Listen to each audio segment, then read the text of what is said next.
সংবাদ সবাইকে স্বাগত জানাচ্ছি। আমি ফিরোজ তোহা। শুরুতে সংবাদ শিরোনাম জানিয়ে দেব এই মুহূর্তে হাতে পাওয়া সর্বশেষ গুরুত্বপূর্ণ আপডেট আন্তর্জাতিক সংবাদ।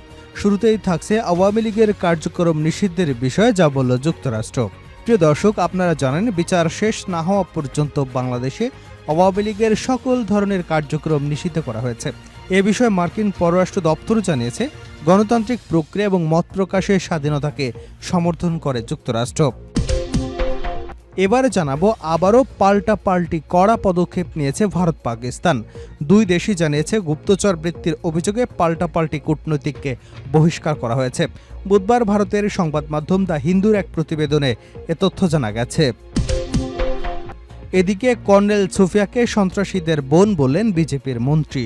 অপারেশন সিঁদুর ঘিরে বিতর্কিত মন্তব্য করে তীব্র সমালোচনার মুখে পড়েছেন মধ্যপ্রদেশের উপজাতি কল্যাণ মন্ত্রী বিজয় শাহ। কাশ্মীরের পহেলগামে সন্ত্রাসীদের হামলায় নিহত সেনাদের প্রসঙ্গ টেনে তিনি বলেন, যারা আমাদের বোনদের সিঁদুর মুছে দিয়েছিল তাদের ঘরে ঢুকে জবাব দিতে তাদের এই সম্প্রদায়ের এক বোনকে প্লেনে করে পাঠিয়েছিলেন মোদিজি। জানাবো ইসরায়েলকে স্বীকৃতি দিতে সৌদি আরবকে ট্রাম্পের আহ্বান। সৌদি আরবকে ইসরায়েলকে আনুষ্ঠানিকভাবে স্বীকৃতি দিয়ে আব্রাহাম অ্যাকর্ডসে যোগ দেওয়ার আহ্বান জানিয়েছেন যুক্তরাষ্ট্রের প্রেসিডেন্ট ডোনাল্ড ট্রাম্প। তিনি একে মধ্যপ্রাচ্যে শান্তি প্রতিষ্ঠার পথে একটি ঐতিহাসিক পদক্ষেপ এবং তার জন্য ব্যক্তিগত সম্মানের বিষয় হবে বলেও উল্লেখ করেন। এবং সর্বশেষ জানাবো ব্রিটিশ প্রধানমন্ত্রী স্টারমারের বাড়িতে আগুন, সন্দেহভাজন আটক। যুক্তরাজ্যের প্রধানমন্ত্রী কিয়ার স্টারমারের ব্যক্তিগত বাড়ি এবং দুটি সম্পত্তি ও একটি গাড়িতে আগুন দেওয়ার ঘটনা ঘটেছে। এ ঘটনায় সন্দেহভাজন এক যুবককে গ্রেপ্তার করেছে লন্ডনের পুলিশ। বুধবার এক প্রতিবেদনে ব্রিটিশ সংবাদ সংস্থা রয়টার্স এ তথ্য জানিয়েছে।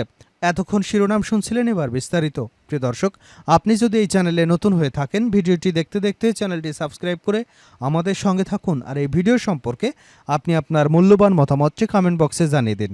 আর হ্যাঁ প্রিয় দর্শক, জানিয়ে দিন ভিডিওটি কোথা থেকে দেখছেন। আওয়ামী লীগের কার্যক্রম নিষিদ্ধের বিষয়ে যা বলল যুক্তরাষ্ট্র। বিচার শেষ না হওয়া পর্যন্ত বাংলাদেশে আওয়ামী লীগের কার্যক্রম নিষিদ্ধ করা হয়েছে। এ বিষয়ে মার্কিন পররাষ্ট্র দপ্তর জানিয়েছে গণতান্ত্রিক প্রক্রিয়া এবং মত প্রকাশের স্বাধীনতাকে সমর্থন করে যুক্তরাষ্ট্র। মঙ্গলবার নিয়মিত ব্রিফিংয়ে এক প্রশ্নের উত্তরে একথা বলেন মার্কিন পররাষ্ট্র দপ্তরের উপমুখপাত্র টমি পিগট। তিনি বলেন, আমরা জানি যে অন্তর্বর্তীকালীন সরকার আওয়ামী লীগের সব রাজনৈতিক কর্মকাণ্ড নিষিদ্ধ করেছে যতক্ষণ না দল এবং তাদের নেতাদের বিচার কার্যক্রম শেষ না হয়। আমরা বাংলাদেশের কোনো একক রাজনৈতিক দলকে সমর্থন করি না। আমরা সকল ব্যক্তির জন্য একটি স্বাধীন এবং গণতান্ত্রিক প্রক্রিয়ার পাশাপাশি সুষ্ঠু ও স্বচ্ছ আইনি প্রক্রিয়াকে সমর্থন করি।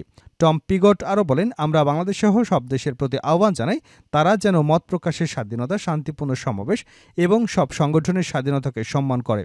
তিনি বলেন, আমরা 50 বছরেরও বেশি সময় ধরে বাংলাদেশের জনগণের সঙ্গে আমাদের অংশীদারিত্বকে মূল্যবান বলে আমি মনে করি। অন্তর্বর্তীকালীন সরকারের সঙ্গে কাজ করে আমাদের অংশীদারিত্ব আরও গভীর করবার জন্য আমরা প্রতিশ্রুতিবদ্ধ। এদিকে অন্তর্বর্তীকালীন সরকার দল হিসেবে আওয়ামী লীগের কার্যক্রম নিষিদ্ধ করায় আনুষ্ঠানিকভাবে উদ্বেগ জানিয়েছে ভারত। মঙ্গলবার সন্ধ্যায় দিল্লির পররাষ্ট্র মন্ত্রণালয়ের নিয়মিত ব্রিফিংয়ে মুখপাত্র রণধীর জয়সওয়াল বলেন, কোনো উপযুক্ত পদ্ধতি অনুসরণ না করে আওয়ামী লীগের উপর নিষেধাজ্ঞা আরোপ একটি উদ্বেগজনক ঘটনা।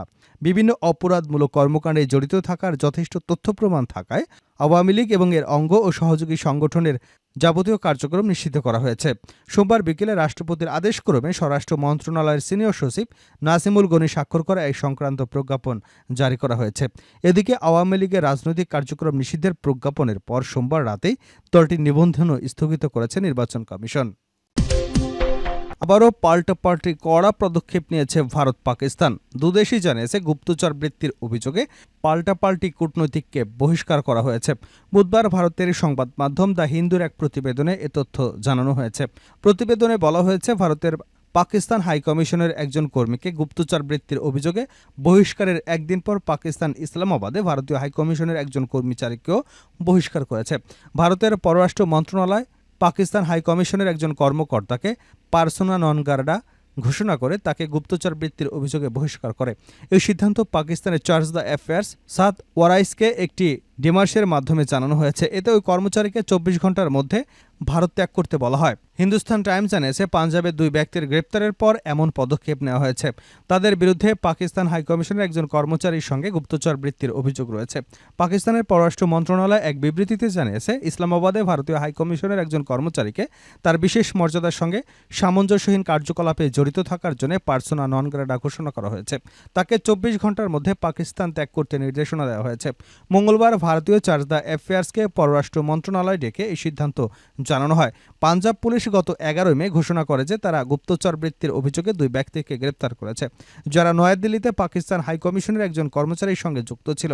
পুলিশের মহাপরিচালক গৌরব যাদব জানান, নির্ভরযোগ্য গোয়েন্দা তথ্যের ভিত্তিতে প্রথমে একজন ব্যক্তিকে গ্রেপ্তার করা হয়, যিনি ভারতীয় সেনাবাহিনীর গতিবিধি সম্পর্কে সংবেদনশীল তথ্য পাকিস্তান ভিত্তিক একজন হ্যান্ডলারের কাছে পাঠিয়েছিলেন। তার জবানবন্দির ভিত্তিতে দ্বিতীয় ব্যক্তিকে গ্রেপ্তার করা হয়। তদন্তে জানা গেছে, 2 ব্যক্তির গোপনীয় তথ্যের জন্য অনলাইনে লেনদেনের মাধ্যমে অর্থ পেয়েছিলেন এবং পাকিস্তানি হ্যান্ডলারের নির্দেশে স্থানীয় অন্য এজেন্টদের কাছে তহবিল পাঠাতেন। কর্নেল সোফিয়াকে সন্ত্রাসীদের বোন বললেন বিজেপির মন্ত্রী। অপারেশন সিন্ধুকে ঘিরে বিতর্ক মন্তব্য করে তীব্র সমালোচনার মুখে পড়েছেন মধ্যপ্রদেশের উপজাতি কল্যাণ মন্ত্রী বিজয় শাহ। কাশ্মীরের পহেলগামে সন্ত্রাসীদের হামলায় নিহত সেনাদের প্রসঙ্গ টেনে তিনি বলেছেন, যারা আমাদের বোনদের সিঁদুর মুছে দিয়েছিল তাদের ঘরে ঢুকে জবাব দিতে তাদের সম্প্রদায়েরই এক বোনকে প্লেনে করে পাঠিয়েছিলেন মোদিজি। ইঙ্গিত ছিল কর্নেল সোফিয়া কুরেশিকে দিয়ে, যিনি উইং কমান্ডার ভূমিকা সিং ও পররাষ্ট্র সচিব বিক্রম মিস্ত্রির সঙ্গে নিয়মিত প্রেস ব্রিফিং করে অপারেশন সিঁদুরের অগ্রগতি জানিয়েছিলেন। সম্প্রতি রামকুন্ডা গ্রামে এক জনসভায় বিজয় শাহ বলেন, ওরা আমাদের হিন্দু ভাইদের বিবস্ত্র করে হত্যা করেছিল। মোদিজি তাদের ঘরে ঢুকে জবাব দিয়েছেন। আমাদের বোনদের বিধবা করেছিল ওরা। মোদিজি তাদেরই এক বোনকে পাঠিয়ে ওদের উলঙ্গ করে শিক্ষা দিয়েছেন। এই বক্তব্যের প্রকাশ্য আসার পর তা নিয়ে তীব্র সমালোচনা শুরু হয়েছে। কংগ্রেসের মধ্যপ্রদেশের সভাপতি জিতু পাতোয়ারি বিষয়টি নিয়ে এক্সে ভিডিও শেয়ার করে বলেন, বিজেপির এমন নিচু মানসিকতাকে কি দল সমর্থন করে? কংগ্রেসের সভাপতি মল্লিকার্জুন খাড়গে বিজয় শাহের মন্তব্যকে অত্যন্ত অপমানজনক, লজ্জাজনক এবং অশালীন বলে আখ্যা দিয়েছেন। তিনি লেখেন, পহেলগামের সন্ত্রাসীরা দেশকে বিভক্ত করতে চেয়েছিল, কিন্তু অপারেশন সিন্ধুর এ দেশে একজোট হয়ে জবাব দিয়েছে। আগে নৌবাহিনীর শহীদ কর্মকর্তার স্ত্রীকে ট্রোল করা হয়েছে, এরপর পররাষ্ট্র সচিবের মেয়ে হয়রানি, এখন সেনা কর্মকর্তা সুফিয়া কুরেশিকে নিয়ে বিজেপির মন্ত্রীর কদর্য মন্তব্য। এটাই বিজেপি আরএসএস এর এক নারী বিদ্বেষী মানসিকতা। মল্লিকার্জুন খাড়গে ভারতীয় প্রধানমন্ত্রী নরেন্দ্র মোদীকে তার দলের এই মন্ত্রীকে বরখাস্ত করবার আহ্বান জানিয়েছেন।